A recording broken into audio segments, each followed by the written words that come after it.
Semuanya sekali lagi shalom. Shalom. Ya, semua diberkati Tuhan, amin. Amin. Tuhan Yesus sungguh mengasihi Bapak Ibu Saudara semua. Tuhan Yesus sungguh sayang sama kita semua, amin. Amin.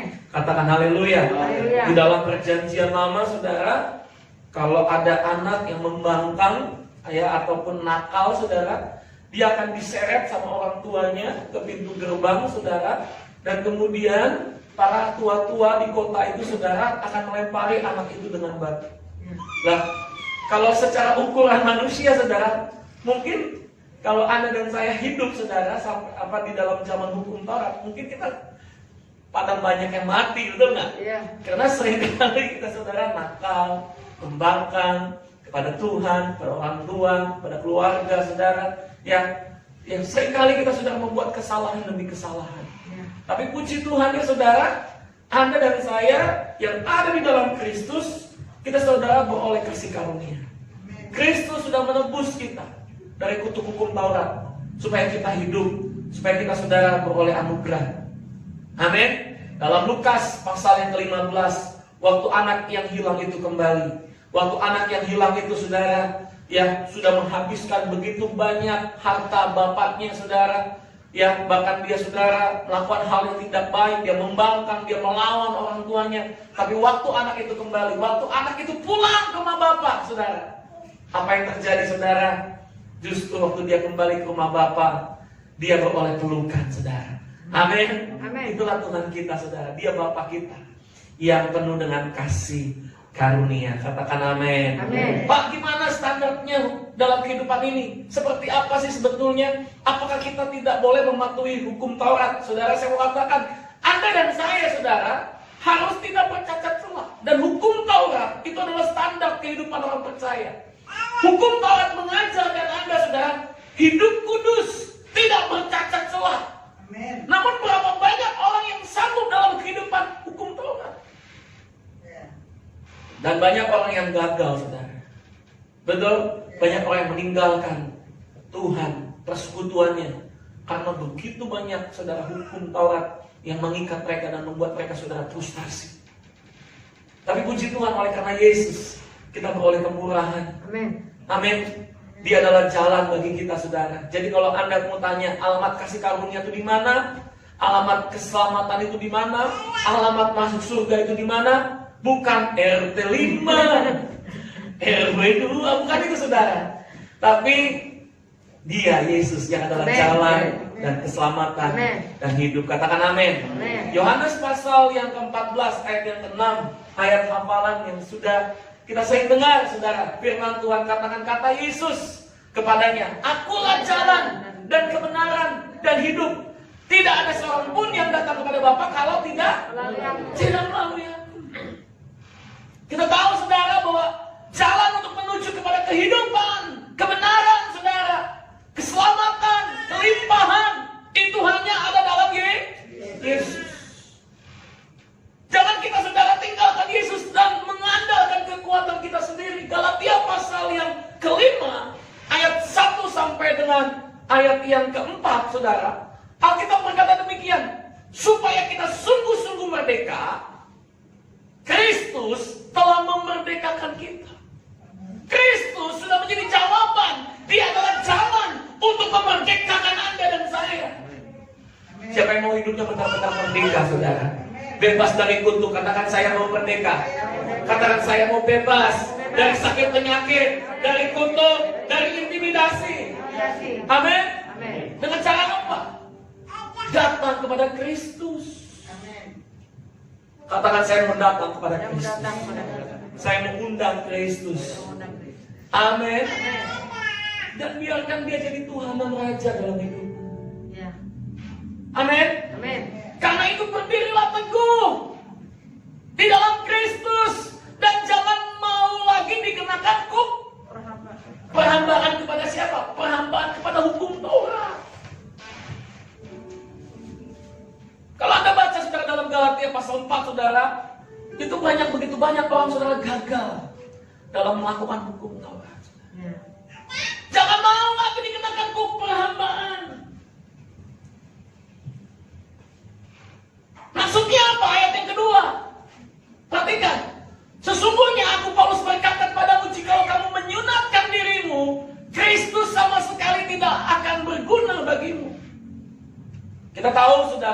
sunat itu adalah, itu bukan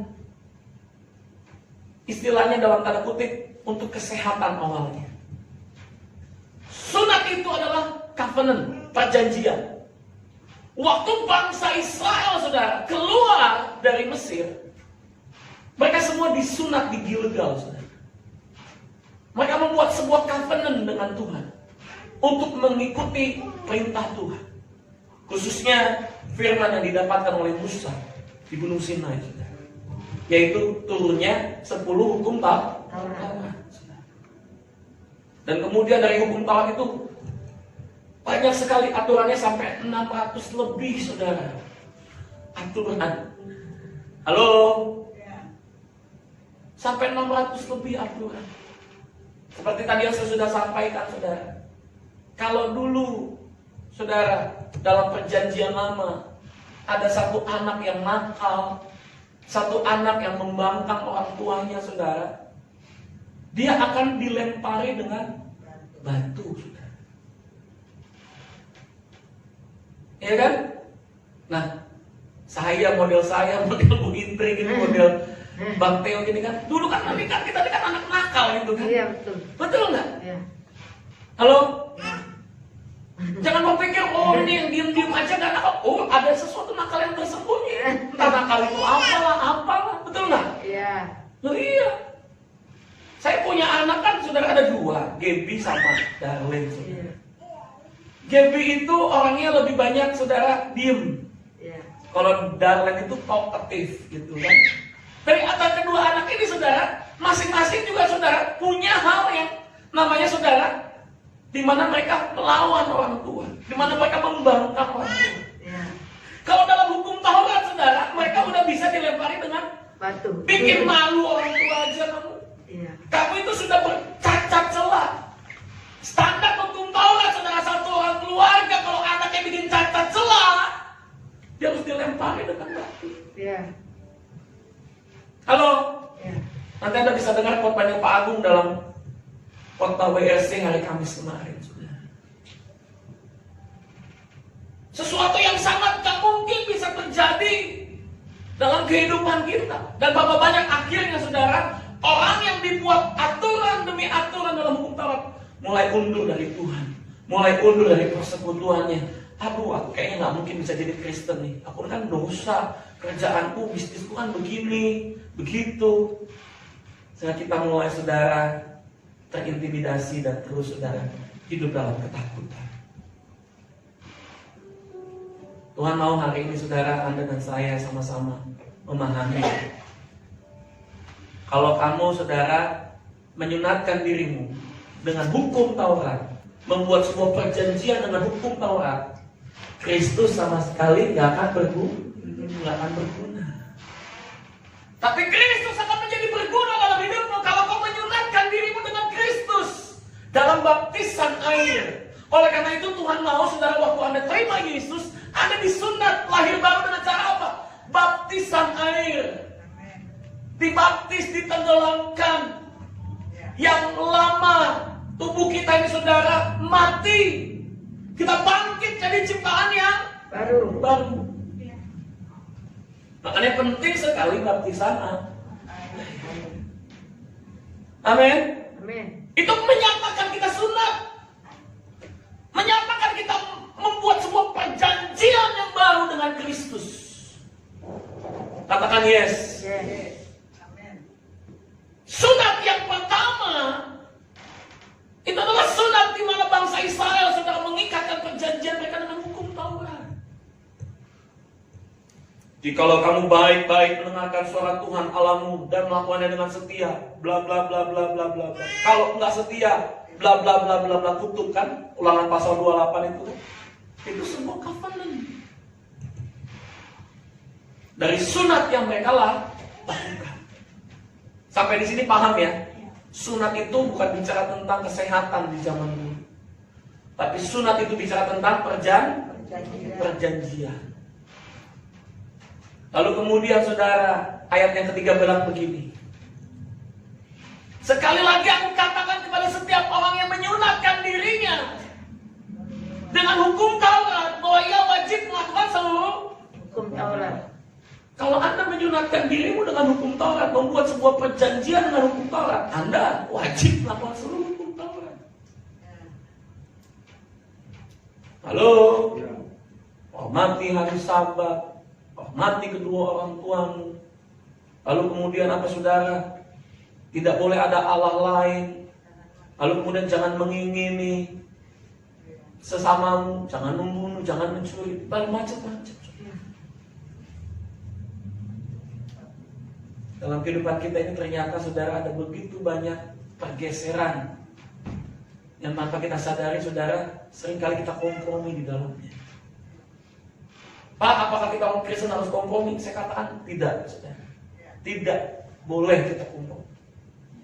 Tapi terus terang saudara, sekalipun kita ngomong tidak boleh kompromi, berapa banyak kita yang masih kompromi kadang-kadang. Dan oleh karena itu butuh yang namanya pengampunan. Betul ya? Butuh yang namanya pengampunan. Gimana caranya bangsa Israel minta ampun? Mereka harus datang ke Yerusalem, ke bait Allah, persembahkan korban. Itu pun kalau saudara, dosanya dosa pribadi. Kalau dosanya sudah dosa dengan orang lain, dia akan dihakimi saudara menurut tata caranya. Kalau memang dia harus dilempari dengan batu, dia akan dilempari dengan batu, saudara. Kalau mereka harus dicambuk, dia akan dicambuk. Itulah hukum yang berlaku, saudara, di beberapa provinsi, saudara, yang melakukan syariat. Ya. Betul? Betul. Hukumannya cambuk. Hukumannya apa? Lempar batu, saudara. Itu yang terjadi. Kalau dia melanggar hukum Taurat. Kalau sifatnya pribadi, dia cukup membawa persembahan korban. Tapi kalau berurusan dengan orang lain, saudara, hukum Taurat, mata ganti mata, gigi ganti gigi, betul? Ya. Telinga ganti telinga. Loh, saudara, kalau mencelakakan hewan piaraan dan sebagainya, saudara, jangan dituntut lebih daripada itu. Betul? Itu standar hukum Taurat. Jadi kalau Anda menyunatkan dirimu dengan hukum Taurat, engkau berdiri ya berdasarkan kekuatan hukum Taurat, kekuatan dirimu sendiri, saudara. Supaya nggak bercacat celah, gimana caranya? Ya lakukan seluruh hukum Taurat. Kan makanya ada satu anak muda datang kepada Yesus, dia berkata, "Guru, bagaimana aku mengasihi Tuhan?" Kan gitu kan? Iya. Bagaimana aku supaya aku sempurna? Dikatakan gitu kan? Guru, bagaimana supaya aku sempurna? Kasihlah Tuhan Allahmu dan kasihlah sama manusia seperti kamu mengasihi dirimu sendiri. Itu sudah kulakukan. Gitu kan? Dia bilang, itu sudah kulakukan. Dan jualah seluruh hartamu. Ya, gitu kan? Nggak bisa. Ternyata saudara, dia mengikatkan diri sama dunia, bukan sama Tuhan. Betul nggak? Sedangkan kalau kita, saudara, berbicara tentang covenant, itu nggak boleh mengikatkan diri kita sama dunia. Kita harus mengikatkan diri sama Tuhan. Gimana caranya supaya merdeka? Kristus jawabannya, ayat yang keempat buat kita, saudara. Kita baca sama-sama, 3, 2, 1.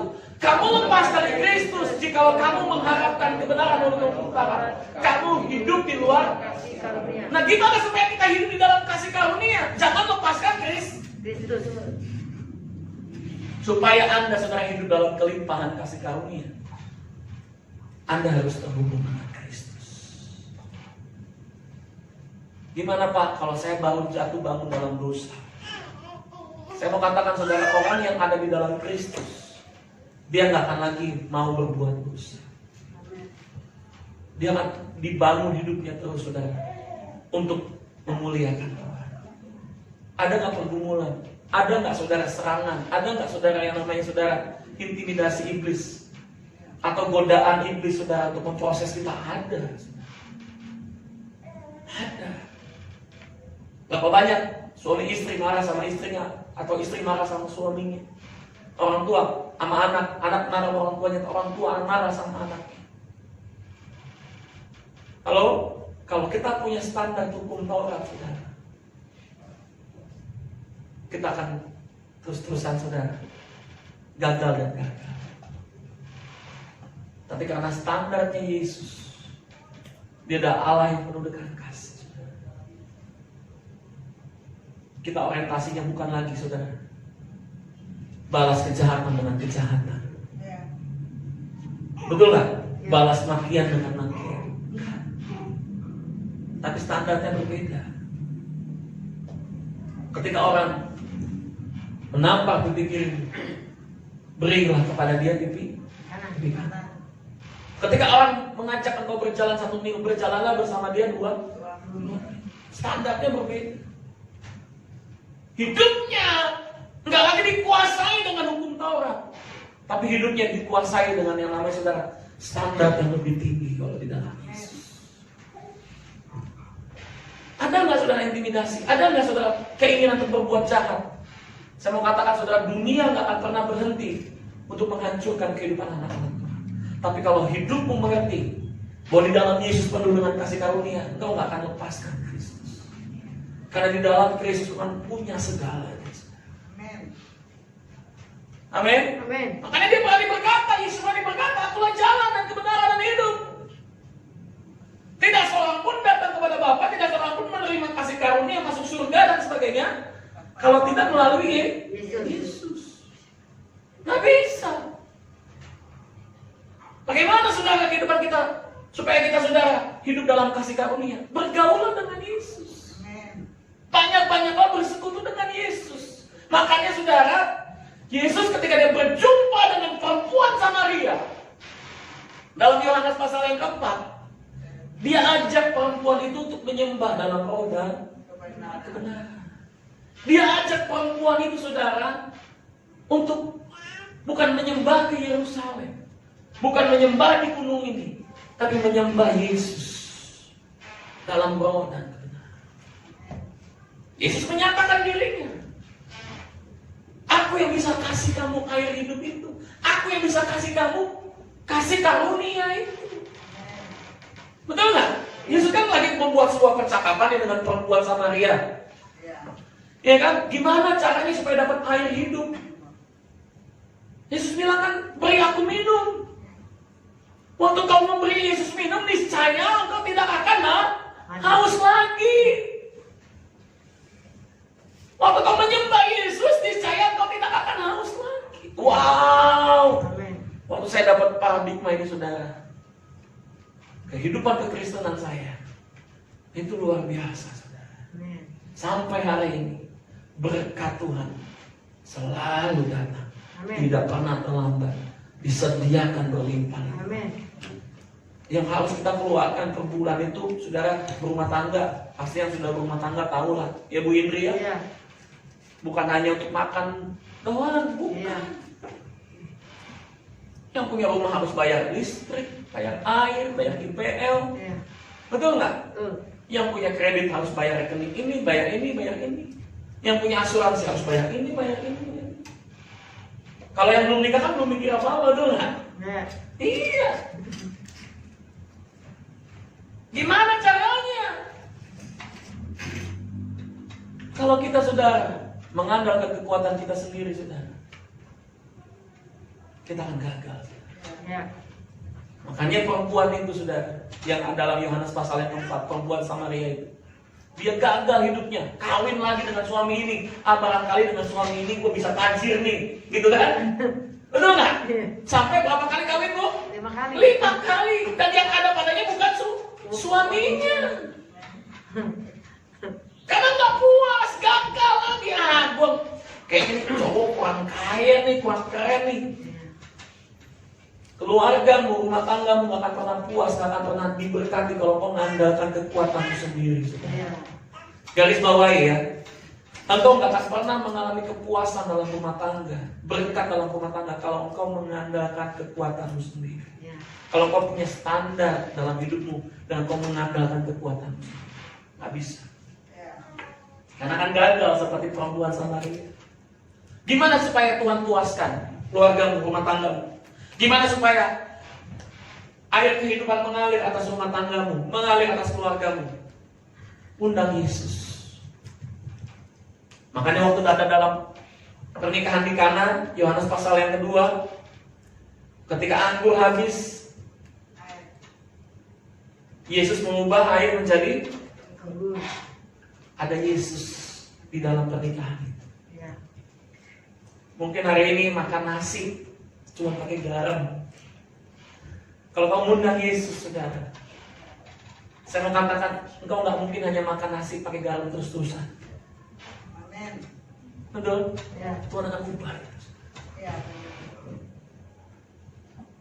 Saya alami, saudara, sampai hari ini belum pernah rumah tangga saya makan nasi pakai garam.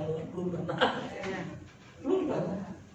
Guys, susah-susahnya orang tua makan nasi pakai garam enggak? Enggak kan? Ada telurnya minimal, ada ikannya. Betul nggak? Tapi coba kalau ini ibu-ibu ini ya nggak puas, lu kok cowok kok bego banget sih dari itu? Udah cerai aja lah, cerai. Apa yang terjadi, saudara? Makan garam. Berantakan. Nikah lagi dengan cowok yang lain, sama aja. Betul nggak? Makanya nggak akan pernah puas.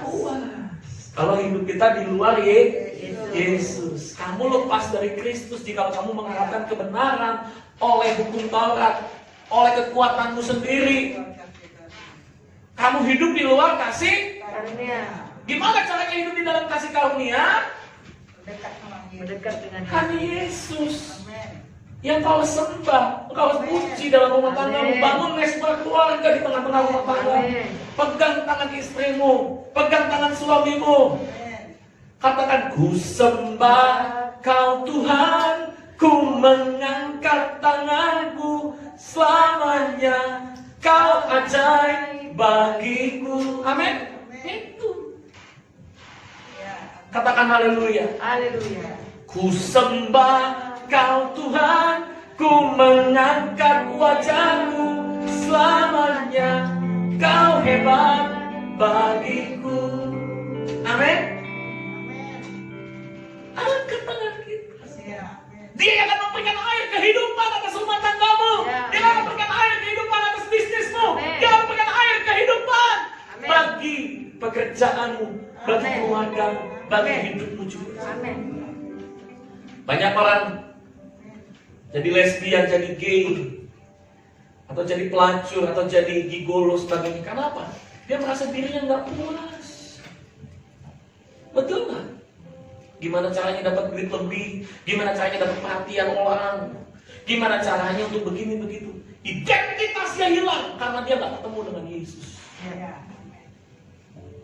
Kalau identitas Anda hilang, saudara, yang Anda butuhkan hanya Yesus. Ya. Ada beberapa gay atau transgender yang dilayani oleh teman-teman saya, saudara. Mereka ngalamin Tuhan. Mereka bisa berubah, saudara. Hanya Yesus bisa mengubah. Ya. Kalau dia nggak ketemu Yesus, saudara, Ya. dia akan terus berulang lagi. Merasa dirinya nggak puas. Kalau malam-malam engkau galau, jiwamu galau, bunda gulana nggak bisa tidur, yang kau perlukan bukan narkoba, yang kau perlukan bukan free sex atau dugem atau inex atau sebagainya. Yang kau perlukan Yesus. Amin. Amin. Yesus. Kalau kau cari identitas dalam dirimu, mungkin hari ini identitas dalam dirimu berkata, aku nih kok kayaknya gak berharga ya, kok kayaknya aku nih dibuang ya, kok kayaknya aku nih kok gak punya harapan ya. Yang kau perlukan dalam hidupmu Yesus. Dia yang akan memberikan identitas yang baru dalam hidupmu.